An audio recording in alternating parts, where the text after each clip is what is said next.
you have been surviving the siege because you have been gleaning from 2 Chronicles 32 the strategies that Hezekiah put in place when the king of Syria had him under siege.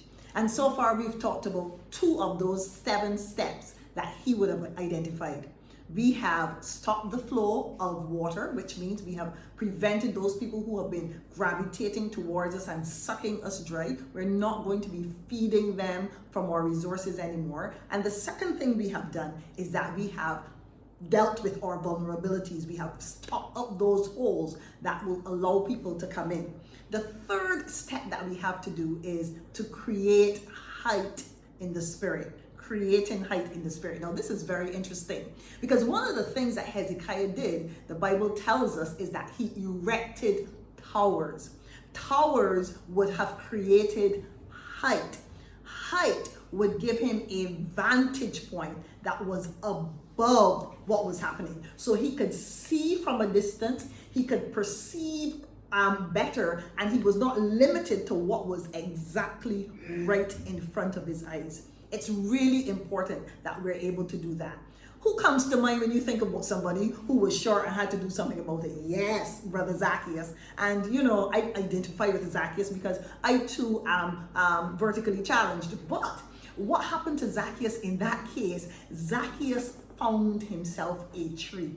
He knew he had limitations. He knew he had weaknesses. And what he did, he found something to bolster him up, to push him up to another level so that he can be able to see Jesus. I want to suggest to us that in order to create height in the spirit, we have to be able to shift from the position that we're in and move to higher ground. Higher ground sometimes is just a change of mindset that allows us to see things beyond what is right in front of us. In other words, the ability to project beyond what you're seeing right now, to look into your future, of course, with the guidance and the help of the Holy Spirit, and work towards those things that are ahead of you rather than being so stuck in your current environment and what is happening right now. So you want to create height in the spirit. You do that by adding to your weaknesses, by improving your weaknesses.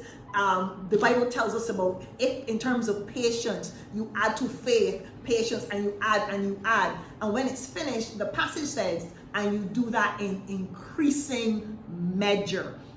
So as you are building yourself up, you are adding additional chunks of what is necessary to move you to the next level. And that is what we're talking about when we're talking about creating height in the spirit. So if, for example, I'm struggling in an area with patience, and that is one of the things that I want to create height in, I am going to begin to condition my mind. I'm going to build height by every time I'm faced with a situation where patience is required. I know this is an area of weakness, and I'm not going to just ignore it. I'm going to be working on it assiduously so that I know that in increasing measure, I'm improving my patience. That's the idea. So I want to encourage you as you seek to survive this siege, build yourself up. Find a tree. Find yourself a sycamore tree, as Larry would say. Get climbing up, move up to the next level, push yourself beyond what you currently see, stretch yourself a little bit so that you can go to the next level. And when you do that, you will create height.